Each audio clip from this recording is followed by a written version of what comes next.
오늘 창세기 49장 19절에서 26절 말씀입니다. 아들들에 대한 야곱의 대언 세 번째 시간인데요. 첫 번째는 르우벤, 시므온, 레위, 유다에 대해서, 그리고 지난 시간에 스불론과 이사갈, 단에 대해서 살펴보았습니다. 오늘은 갓, 아셀, 납달리, 그리고 요셉입니다. 네, 뜬금없이 갑자기 요셉이 나왔죠. 그 전에 요셉의 아들들 므낫세와 에브람에 대해서는 진즉에 축복의 말씀을, 또 그들에 대한 말씀을 주었고요. 이번에는 요셉을 통하여 야곱이 뭐라고 말하는지 우리가 잘 살펴보았으면 좋겠습니다. 야곱은 자신의 12 아들들을 위해서 주의 영으로 말미암아 그냥 한 게 아니죠. 자기 뜻대로 한 게 아니라 성령님을 통해서 마지막 날 아들들에게 있을 일들을 말해주고 있는 것입니다. 지금 물론 뒤에 축복했다라고 나오긴 합니다만은 엄연히 따지면은 마지막 일들에 대한 대언을 하고 있다라고 하는 부분입니다. 근데 이 말씀이 그냥 여기로 끝나는 게 아니라 역사적으로 이루어지는 부분이죠. 실제 역사에 나타나고 있는 부분이고, 또 앞으로 이 부분의 마지막 날들에 대한 부분은 예수님의 초림, 재림, 그 다음에 대환란 때, 그 다음에 천년왕국 때까지 이 말씀이 있다라고 하는 것을 우리가 이해를 해야 됩니다. 물론 그 몇몇의 구절 단어들이 다 하나만 생각할 수 없습니다. 앞으로 있을 일들에 대한 부분이 그런 부분의 구절에서 언급하고 있다라고 한다면 야곱이 대언한 이스라엘에 대한 부분입니다. 이거는요, 이스라엘에 대해서 이렇게 하나님께서 야곱을 통해서 예언을 하셨구나라고 우리가 이해를 해야 되겠죠.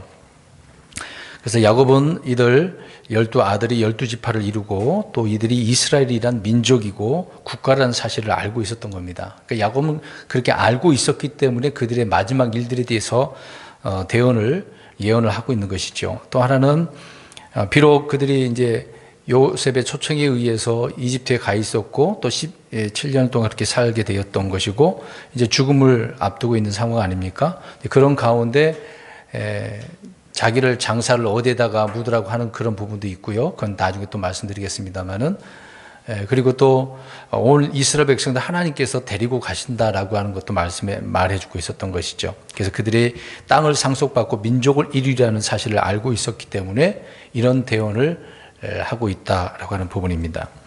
하나님은 약속의 말씀을 반드시 성취하시는 분이죠. 아브라함, 이삭, 야곱에게 하신 말씀을 계속해서 확인시켜주고 기억하게 하시고, 또 자녀들을 통해서 그를 이루시고 있는 것을 보게 되어집니다.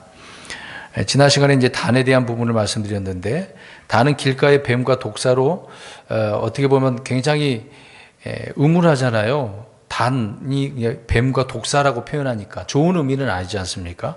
그렇게 앞으로의 그 단지파에 대한 부분을 말씀하고 있는데, 그래서 그럼에도 불구하고 단지파는 내가 주의 구원을 기다렸나이다 라고 하는 것처럼 그들은 주 예수 그리스도의 오심을 소망을 가지고 있는 믿음을 가진 그런 지파임을 우리가 지난 시간에도 살펴보았습니다. 그러니까 하나만 보면 안 된다는 거죠. 단지파는 없어진 지파가 아닙니다.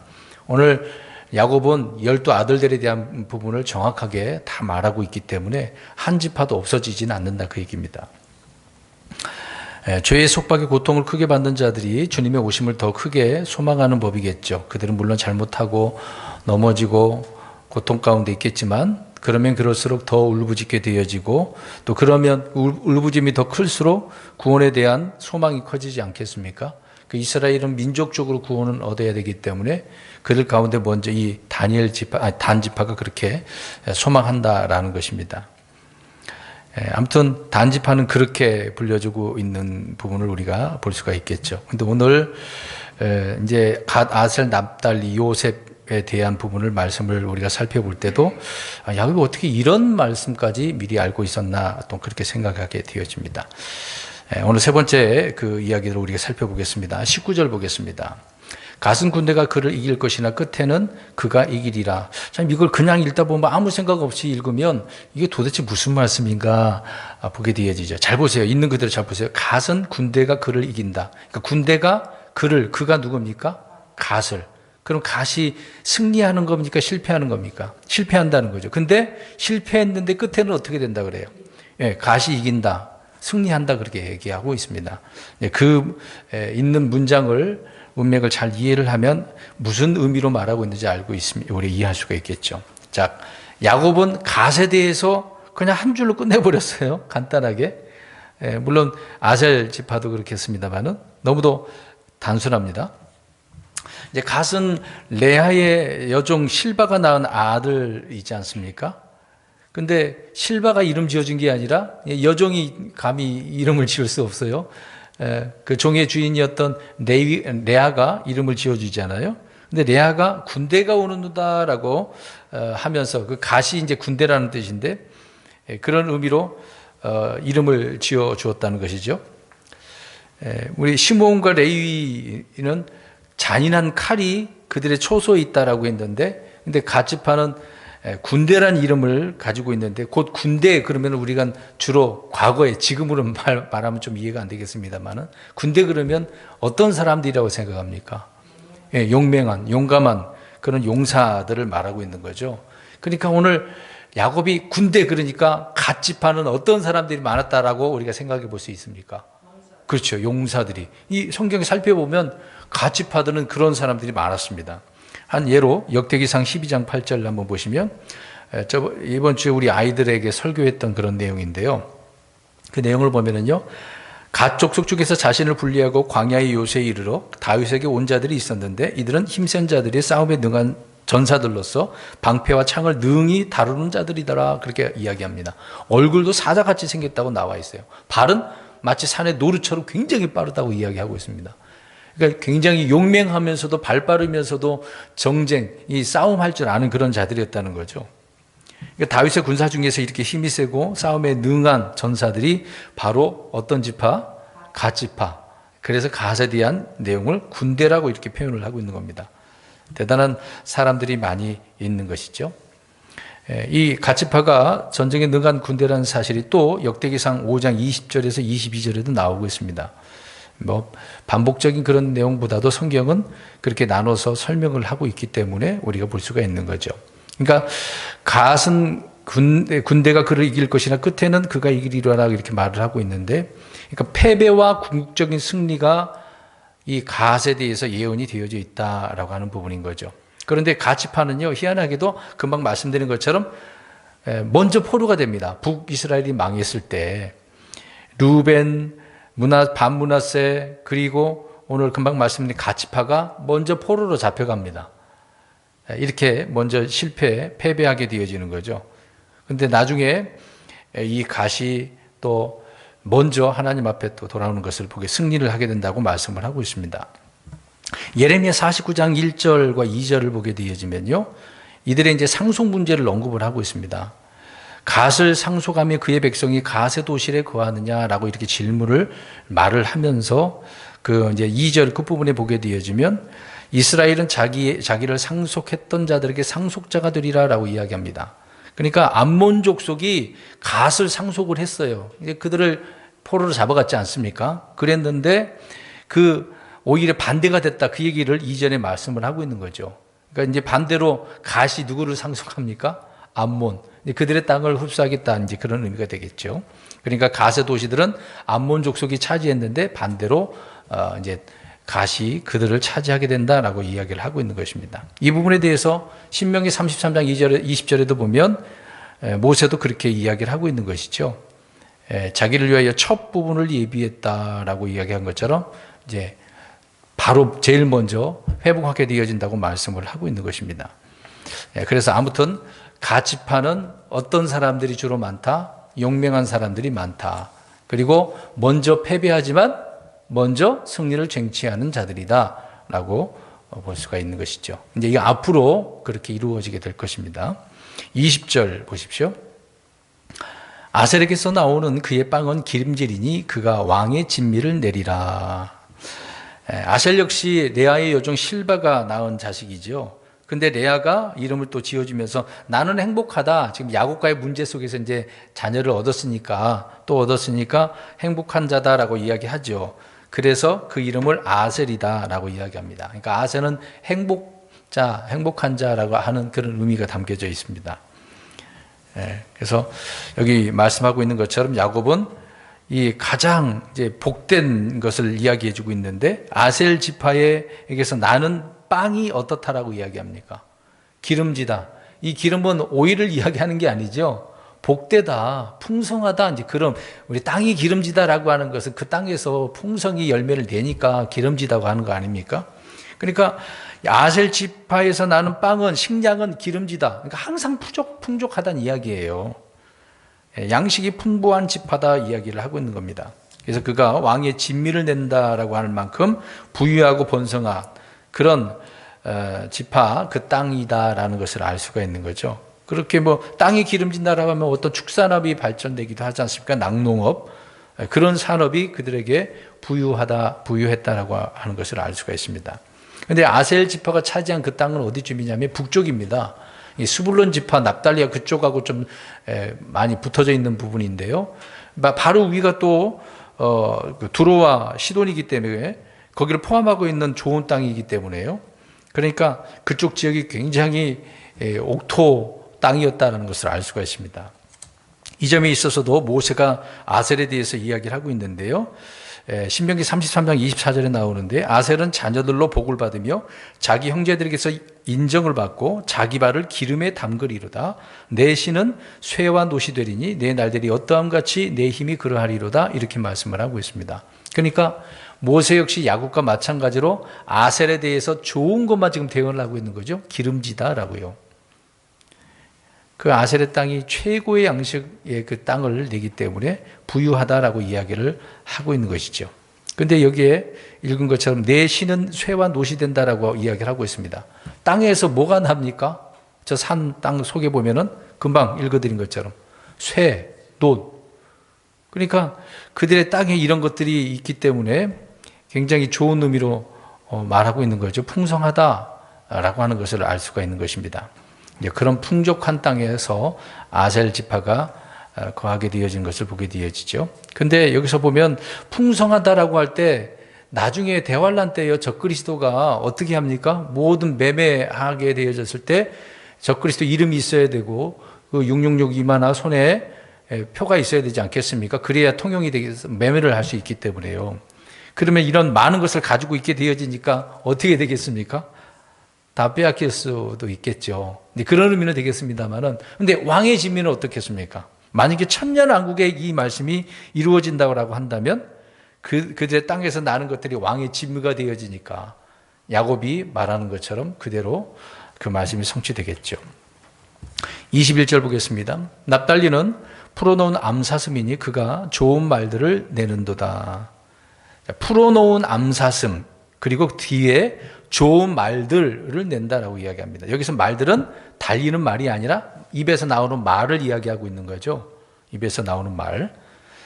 납달리는 레아가 큰 싸움을 싸워 이겼다라고 하는 그 승리를 선언한 그런 이름으로 납달리라고 하는 이름을 지어줬습니다. 그러니까 어떻게 보면 레아와 라헬이 이름을 질 때마다 그 이름대로 그 자녀들의 후손들이 어떻게 됩니까? 그대로 성취되는 것을 보게 되어지죠. 자, 이 부분에 대해서도 모세가 말하고 있습니다. 신명기 33장 23절에 호의로 만족하고 주의 복이 가득한 납달리여 너는 서쪽과 남쪽을 소유할지로다. 이렇게 이야기합니다. 복이 가득하다라고 이야기를 하고 있고 서쪽과 남쪽을 소유한다. 서쪽과 남쪽, 그 지역의 위치를 또 설명을 해주고 있는 거죠. 또 납달을 일컬어서 오늘 금방 읽은 것처럼 풀어놓은 암사슴. 그럼 암사슴 생각해 보세요. 암사슴이 묶어놓지 않았어. 줄도 없어요. 그러니까 어떻게 다닌다는 얘기예요. 자유롭게 자기가 가고 싶은 대로 간단 말이에요. 막 원하는 대로 달리는 겁니다. 뭐 누가 억압을 해서 재간을 물거나 그렇게 할 수도 없는 거죠. 우리가 사슴 보면 주로 우리가 개를 데리고 다닐 때 목줄을 하고 다니지만 사슴은 그렇게 하지 않는다는 것을 보게 되어집니다. 그러니까 자유롭게 돌아다닌다는 것을 알 수가 있겠죠. 그런데 그 자유롭게 돌아다니면서 그들이 무엇을 낸다고 그래요? 좋은 말들. 그럼 돌아다니면서 좋은 말들을 낸대요. 어떤 말들? 그럼 생각을 해야 됩니다. 어떤 말들을 할까요? 이런 부분에 대해서 그들의 발을 한번 보십시다. 발. 다니는 곳마다 정말 이렇게 말들을, 좋은 말들을 선포한다. 말을 한다라고 할 때 주님의 말씀을 선포한다라고 보게 되겠죠. 자, 이런 부분에 있어서 자유로운 그런 발로서 신약에 있어서 우리는 어떤 의미를 우리가 생각해 볼 수가 있겠습니까? 영적으로 우리가 적용한다면 지금 납달리는 자유롭게 돌아다니면서 좋은 말들을 낸다고 하는데 지금 신약 이 시대에는 저와 여러분들의 발이 어떤 발이 돼야 되겠습니까? 자유롭게 돌아다니면서 무엇을 해야 돼요? 말들을 이야기해야 되는데 복음을 선포하는 화평의 복음이라고 신약에는 말씀하고 있죠. 복음 선포자를 이야기할 수가 있는 것입니다. 그래서 이렇게 돌아다니면서 주님의 기쁨을 위하여 쓰임을 받을 수 있는 신약 그리스도인으로 우리가 생각해 보는 것처럼 납달리도 역시 그들이 그런 지역에서 좋은 말들을 내는 것을 보게 되어집니다. 자, 이 말씀은 초림 때 이루어지는 부분인데요. 자, 예수님께서 초림 사역이 이루어진 그 시작점이 어디라고 그랬습니까? 어디부터 복음을 선포하기 시작을 했다고 그랬어요? 저번에 우리 수불론 이야기할 때 말씀드렸는데 갈릴리, 납달리 다 그 경계 지역이기 때문에 그래요. 그 갈릴리가 그 경계에 있다고 이야기를 하고 있습니다. 우리 잠깐 성경 보겠습니다. 마태복음 4장 13절 한번 보십시오. 13절부터 15절. 어떻게 보면 납달리에 대한 부분을 참 좋은 의미로 해주고 있습니다. 초림 때 말씀하고 있는 부분이니까요. 마태복음 4장 13절에서 마태복음 4장 13절에서 15절 제가 잘못 폈네 제가. 시작. 나사렛을 떠나 스불론과 납달리 경계의 해안에 있는 가버나움에 와서 거하셨으니 이것은 주께서 대언자 이사야를 통해 말씀하신 것이 성취되게 하려 함이더라. 그가 이르되 스불론 땅과 납달리 땅과 요르단 건너편 바닷길 옆 이방인들의 갈릴리요. 네, 바로 그 옆에 갈릴리가 있죠. 이 말씀을 보니까 예수님 당시 이방인들의 그럴 정도로 갈릴리 그런 지역을 다니셨는데, 근데 그 지역은 좀 외세의 영향을 많이 받는 곳이었거든요. 그럼에도 불구하고 그쪽 지역을 통해서 주님께서는 복음을 선포하셨다라고 이야기를 하고 있습니다. 그 당시에 다니셨을 때 자유롭게 다니시면서 복음을 전하시지 않았습니까? 물론 3년 반 그 사역 이후에 유대인들이 예수님을 십자가에 잡아다가 고소하고 십자가에 못 박혀 죽게 하는 것을 보게 되어지죠. 그러니까 오늘 납달리 그쪽 지역은 그 지파 쪽은 암사슴같이 풀어놓은 암사슴같이 복음을 전하게 되어진 것을 보게 되어집니다. 그래서 왕국 복음을 주님께서 전하신 그 부분이 되겠죠. 그러니까 초림 때 이루어진 말씀이었다라고 하는 부분입니다. 22절 이제 요셉에 대한 부분을 우리가 많이 생각해 보겠습니다. 왜 오늘 야곱은 요셉에 대해서 이렇게 많은 말씀을 여기서 언급하고 있는가 보겠습니다. 22절 요셉은 열매 많은 가지 곧 우물 옆에 열매 많은 가지인데 그것의 작은 가지들이 담을 넘는도다 라고 말하고 있습니다. 자, 여기서 야곱은요 앞에서 말씀드린 것처럼 므낫세 에브라임이라고 표현하지 않습니다. 그들을 지파로 집어넣은 부분이잖아요. 근데 여기서 요셉, 이미 그 두 아들에 대한 것을 축복을 해줬고 이번에 요셉이라고 언급을 하고 있습니다. 그 이유는 여러 가지가 있는데요. 요셉은 누구를 예표한다고 그랬습니까? 예수 그리스도를 예표하는 인물이고 또 많은 복이 요셉에게 주어졌습니다. 왜 요셉에게 많은 복이 주어졌느냐라는 것을 또 우리가 살펴보면 알 수가 있겠죠. 요셉은 열매가 많은 가지 곧 샘 옆에 열매가 많은 가지라고 하고 있습니다. 성경에서 이런 표현은요 자녀들이 넘치는 이 다산을 이야기하고 있습니다. 다산.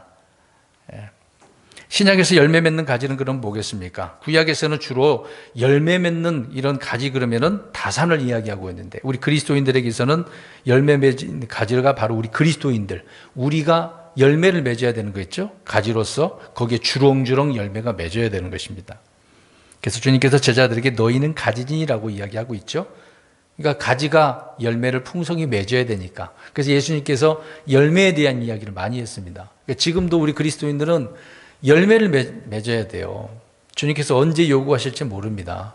시시때때로 우리는 믿음을 통해서 삶의 그 열매를 주님 앞에 드려야 되겠죠. 그래서 열매가 많은 가지는 말씀을 좋은 밭에 받는 자들이다라고 이야기하고 있습니다. 씨 뿌리는 그런 비유를 통해서도 알 수 있는 것처럼 많이 맺으려면은 우리 그리스도인들은 우리 밭이 좋아야 된다 그러잖아요. 좋은 밭. 그 밭에다가 무엇을 뿌리죠? 씨, 말씀의 씨앗을 뿌리기 때문에 그러는 거죠. 그러니까 좋은 밭의 말씀을 받는 자, 우리 그리스도인들이 그렇게 돼야 된다는 거겠죠. 근데 본문에서는 요셉은 열매가 많은 가지라고 하고 있는데 문자 그대로 말씀드린 것처럼 자식들이 많다. 이들은 담을 또 넘는다라고 표현하고 있습니다. 담을 넘는다는 것은 경계를 넘어서 뻗쳐나간다는 이야기죠. 경계가 있으나 마나에 그냥 뻗쳐 넘어간다라고 이야기하고 있는 것입니다. 그러면 가지들이 담을 넘게 되어지면 거기서 열매를 맺힌단 말이죠. 가지가 넘어갔는데 열매가 맺혔어요. 그럼 그 열매를 누가 먹겠습니까? 만약에 옆집에서 우리 집으로 넘어왔어. 그러면 그 열매를 누가 먹냐고요? 주인, 원래 그 사람 거죠. 저 집 건데, 주인은 저 집 건데, 왜 먹을 수 있어요? 그 사람 넘어왔으니까, 내 경계에 넘어왔으니까요. 예. 그럼 이런 부분을 뭐 간단한 실제 이야기지만 우리 그리스도인들에게도 한번 적용을 해보겠습니다. 그리스도인들은 그리스도의 가지들이잖아요. 근데 이 가지가 우리가 가지인데 산을 넘어요. 경계를 넘는다고 한번 생각해 보십시오. 이런 의미가 무슨 의미냐면 선교사님들이 주로 경계를 넘는 거 아닙니까? 대한민국 말고 저 북한도 가고 오지도 가고 산을 또 넘고 또 넘어서 그 가지들이 넘어서 그곳에서 열매를 맺는다고 한번 생각을 해 보십시오. 복음을 두고 가는 그런 장면을 이해할 수가 있는 것 아니겠습니까? 자, 그런 것처럼 요셉은 지파들 중에서 이런 역할을 한다라고 하는 의미가 지금 이 말씀인 거예요. 가지들이 담을 넘는다. 그러니까 요셉의 지파 그 자녀들이 이런 일을 한다라고 표현하고 있는 것입니다. 오늘 본문으로 다시 가서 23절. 활 쏘는 자들이 그를 심히 괴롭게 하고 그를 쏘며 그를 미워하였으나. 자, 이 부분은 요셉의 과거를 우리가 생각해 보면 이해가 쉽게 될 것으로 생각되어집니다. 근데 여기서 활 쏘는 자들이라고 이야기하고 있네요. 전쟁에서 지금 뭐 총 쏘고 미사일 쏘고 그러겠지만 과거는 그러지 않지 않습니까? 활 쏘는 자들이라고 하는 것은 전쟁에서 궁수들이지 않습니까? 근데 마지막 날에 활 쏘는 자는 계시록 6장에 나와요. 거기에 보면은 첫 번째 봉인을 열 때 흰말 탄 자가 나옵니다. 흰말 탄 자. 그 흰말 탄 자라는 것을 알 수가 있습니다. 활 쏘는 자가요. 마지막 날에 이런 자가 나타난다는 얘기겠죠. 자, 신약에서 활 쏘는 자는 에베소 6장 16절을 보니까 사도 바울이 이렇게 얘기합니다. 저 사악한 자가 활을 쏜대요. 그러니까 마귀는 성도들에게 불화살을 날리기 때문에 우리는 전신갑주를 입고 자, 불화살을 끈다라고 막는 게 아니라 끈다라고 이야기합니다. 뭘 넣어요? 성령의 검은 찔러야 되는 건데 불화살을 막는 게 있어요. 믿음의 방패라고 이야기하죠. 이 믿음의 방패로 불화살을 끈다라고 이야기를 하고 있습니다. 활 쏘는 자들이 요셉을 괴롭히고 그를 쏘고 미워한다라고 하는 말씀은 요셉이 고난을 받는 것을 이야기하고 있는 거죠. 이미 형제들에게 심히 괴롭힘을 당했고 미움을 받았지 않습니까? 그런데 이 일이 이미 받았는데 그러면 이 말씀을 또 하고 있었다는 이야기하면은 언제 일어난 얘기예요? 앞에서 이야기했잖아요. 야곱이 어떤 일들에 마지막 일들에 대해서 그러니까 또 이것이 요셉에 대한 부분에 있어서 이런 일이 있게 될 것이다 라고 이야기를 하고 있는 겁니다. 그러니까 우리는 이 구절을 영적인 의미로서 우리 성도들로 해서 적용하고 교훈을 잘 할 수는 있겠습니다만은 근데 오늘 본문은 지금 언제 일어날 일이라고요? 이 구절이? 장차 대환란 때 요셉 지파가 받을 고난에 대한 부분이다 라고 이야기를 하고 있는 것입니다. 그러니까 우리 창세기 49장이 아들들에 대한 부분을 잘 바르게 이해를 해야 되겠죠. 근데 이렇게 말씀하고 있는데 지금 그리스도인들이 내가 요셉 지파라고 해가지고 요셉의 자녀라고 생각을 해서 나에게 이런 일이 주어진다? 그래서는 안 되는 거죠. 죄송하지만 다른 교파 이단 중에 하나 그 교파에 보면은 그냥 그 우리나라 지역별로 이 지파 이름을 써놨더라고요. 신약 지파 이름을 이렇게 사도들의 이름을 해놓고서도 그렇게 해놨더라고요. 참 자기들이 하고 싶은 대로 하는데 전혀 그렇지는 않겠죠. 자, 24절 보겠습니다.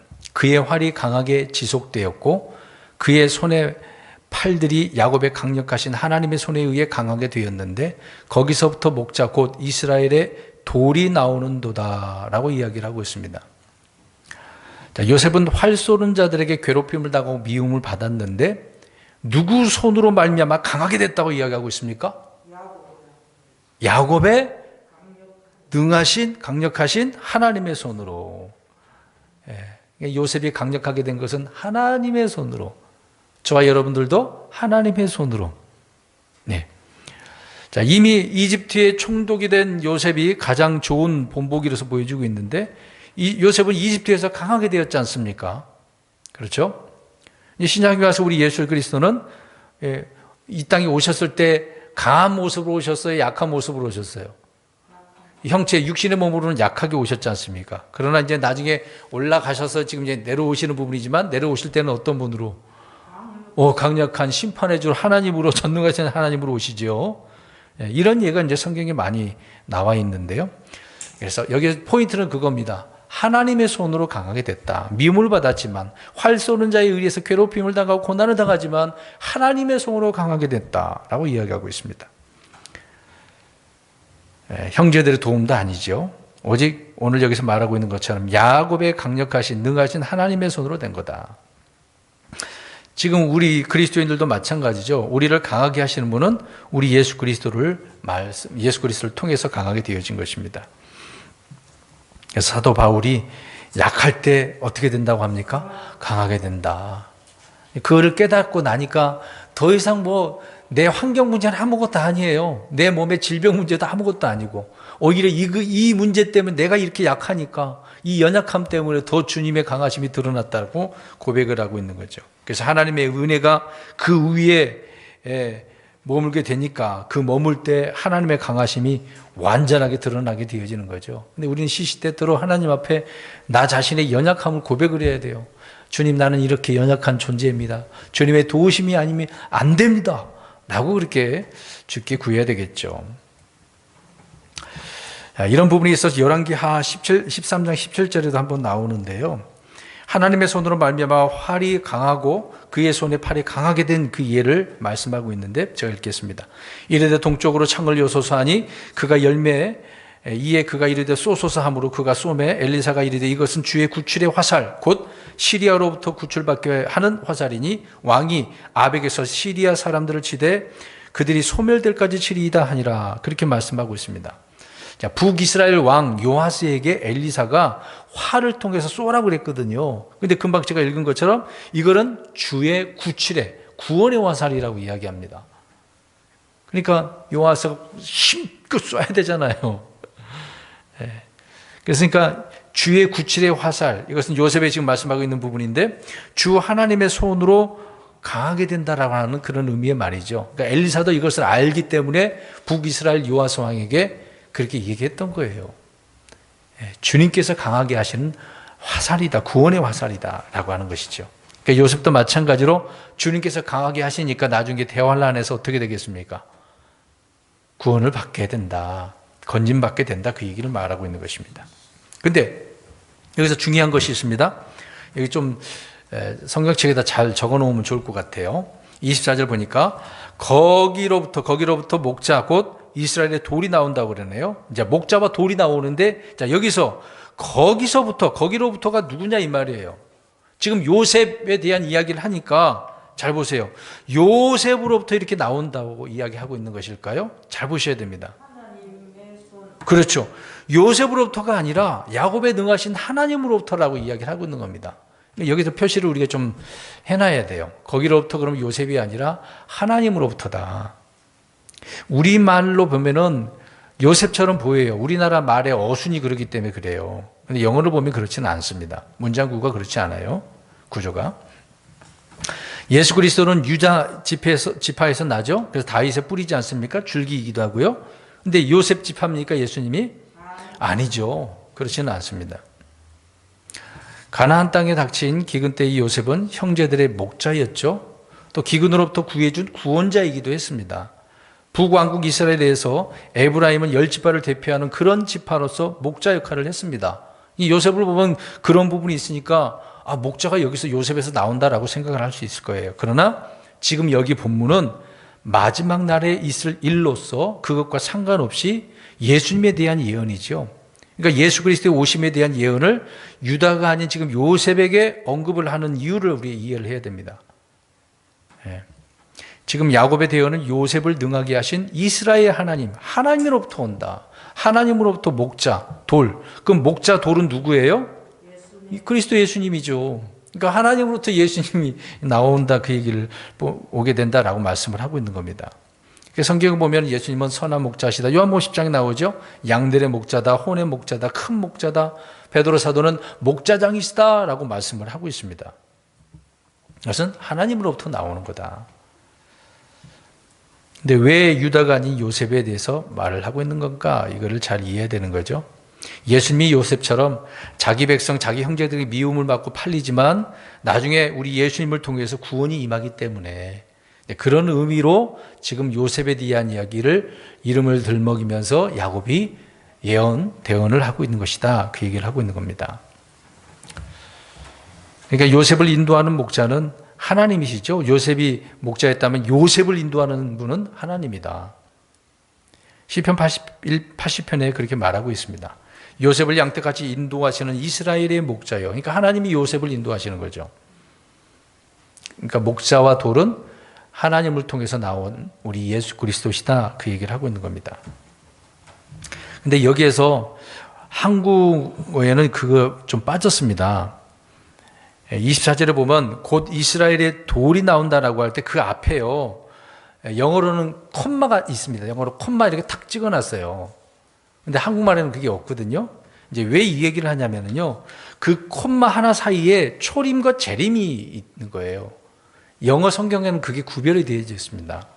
근데 한국말에 우리 지금 안 되어져 있는데, 그러니까 그 콤마 하나 사이에 2000년 그 사이에 갭이 있는 거죠. 그러면 그 중간에 이 교회라고 하는 신비를 주께서 감춰 놓으신 거죠. 그러니까 그 콤마 사이, 그러니까 이스라엘은 이걸 교회에 대한 부분을 계시받지 못했기 때문에 그냥 초림과 재림, 바로 예수님이 오시는 걸로 생각을 했단 말입니다.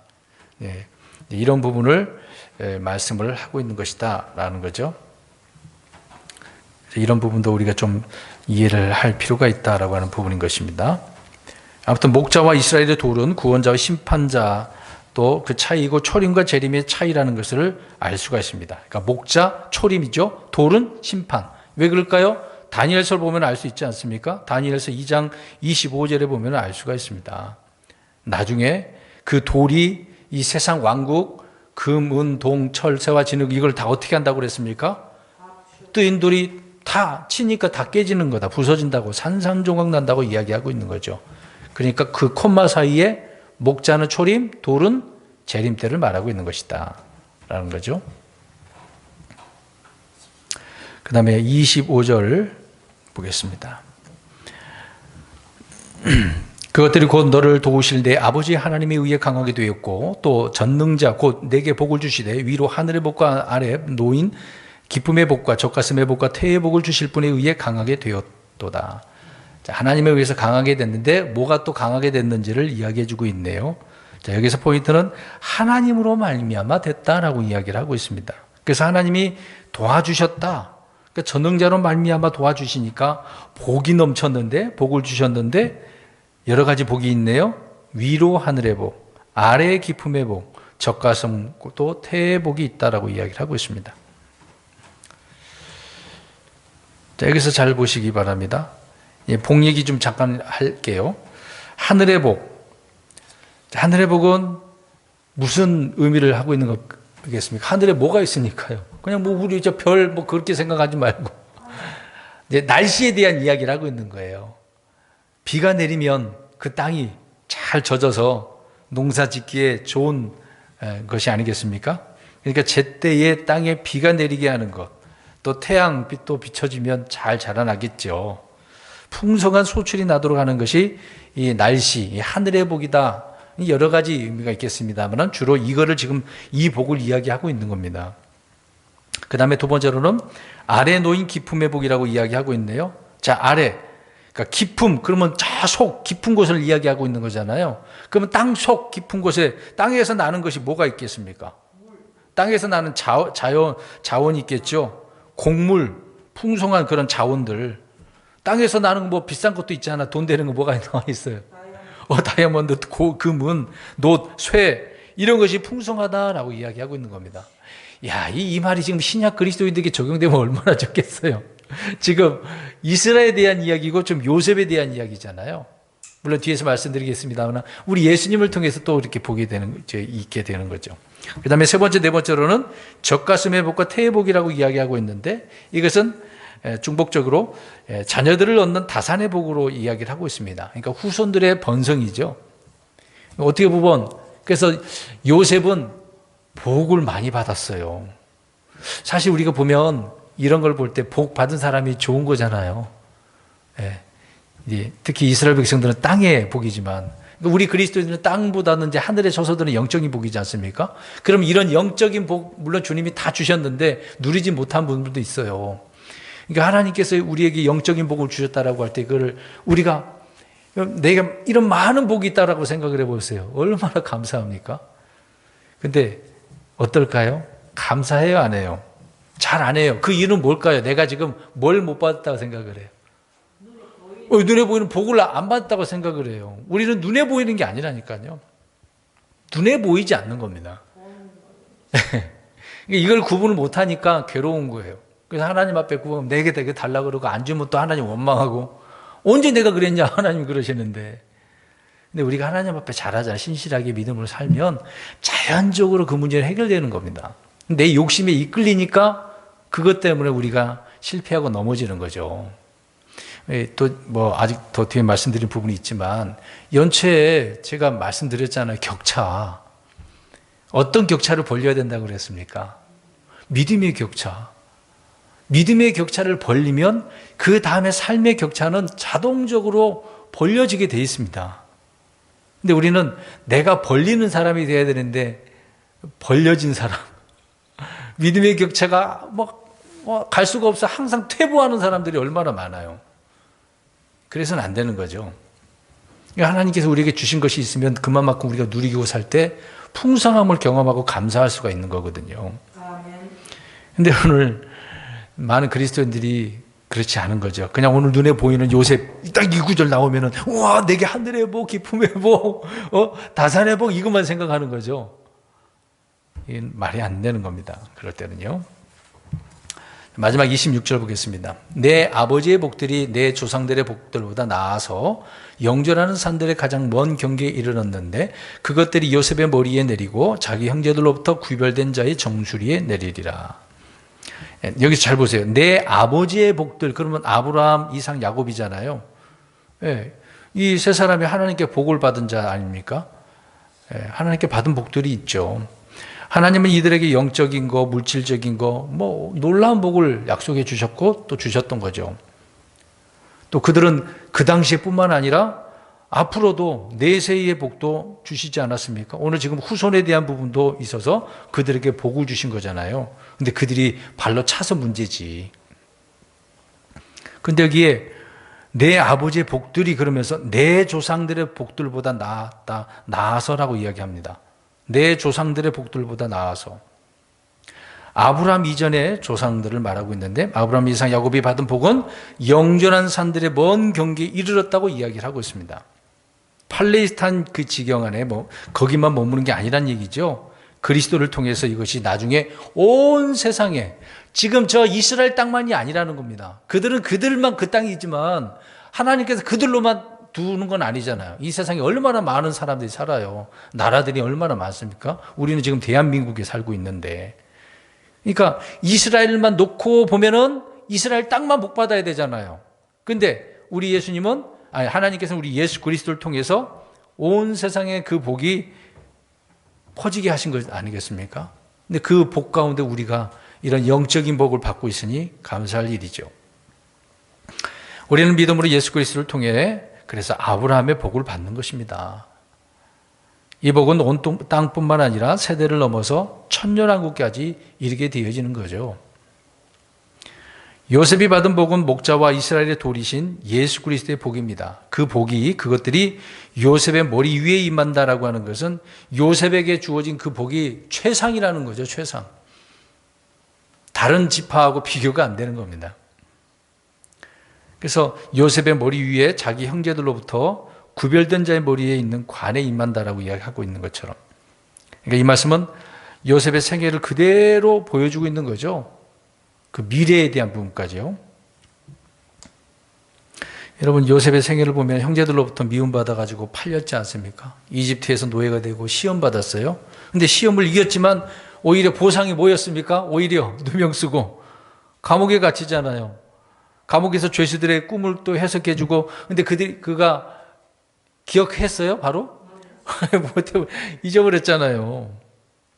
한동안 잊혀졌잖아요. 이걸 보면은, 이거 뭐 복 받은 거 아닌가? 그런 생각할 수 있지 않겠습니까? 또, 형제들과 이렇게 떨어져 살고 나중에 총독이 되었지만, 오히려 형제들을 어떻게 합니까? 자기 원수인데 어떻게 보면. 형제들 다 어떻게 해야 돼? 우리가 화나면 나를 이렇게 고통받게 했으니까. 어떻게 하겠습니까? 이렇게 주고 때려주고 죽이든지 어떻게 해야 되지 않겠습니까? 근데 그런 형제들 다 어떻게 해주죠? 품고 사랑해주고 용서해주고 다 막 공급해주잖아요. 그들을 위한 구원자가 되는 거니까. 뭐 그들뿐만이겠습니까? 그 당시 기근 때문에 온 세상 그 이집트에 있어서 구원자라고 이야기하잖아요. 그래서 이름도 바꿔주지 않습니까? 파라오가. 요셉은 자신이 부여받은 지혜나 권력으로 사적인 그런 욕망과 이익을 채우는 대신에 모든 것을 파라오에게 돌리잖아요. 그래서 형제들 초청을 해서 이집트에 살게 하고, 또 근데 거기 보세요. 이집트에서 정착하게 하는데 어느 곳에? 고센 땅에.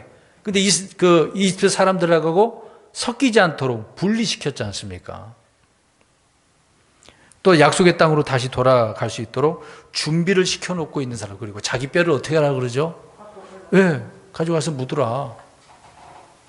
그러니까 하나님은 조상들의 복을 요셉의 머리 위에 임하게 하셔서 자기 형제들로부터 구별된 자의 머리 위에 관 위에 임하게 하셨다라고 하는 부분인 거죠. 자, 이런 부분에 있어서 우리 예수님은 죄로 인해서 분리되신 분이죠. 그런 분이 자기 형제들하고 이스라엘 유대인들을 통해서 분리되어지지 않습니까? 미움을 받지 않아요? 그래서 진영 밖에서 고난을 받으시고 예수님 머리에 뭐가 씌워졌습니까? 관. 지금 요셉이 머리에 관 위에 임한다고 하지 않습니까? 하지만 예수님 머리 위에 그 관이 나중에 승리의 관이 돼서 하나님의 모든 복이 쏟아져 부어졌고 또 영존한 영광을 얻게 되지 않습니까? 그 예수님의 그 십자가의 승리가 얼마나 놀라워요. 최후 승리 얻기까지 그 고난을 당하셨으니 말이에요. 그런 영광의 관. 자, 이렇게 야곱은 요셉을 축복하면서, 나머지 베냐민은 다음 주에 말씀드리겠습니다. 요셉을 축복하면서 마지막 날에 이스라엘에 나오는 목자, 그 목자가 요셉과 같은 사람이고 또 이스라엘의 돌이 요셉과 같은 통치자임을 선포하고 있다라고 하는 부분입니다. 그래서 요셉에 대한 부분을 이렇게 말씀하고 있는 것입니다.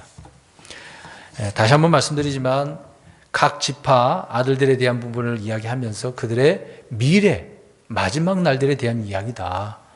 이걸 놓고 지금 당장 그들에게 적용하는 것보다 또 이거를 그리스도인들에게 적용하는 것이 아니라 유대인들, 이스라엘 백성들에게 적용해야 된다라고 누차 여러 번 말씀드리는 것입니다.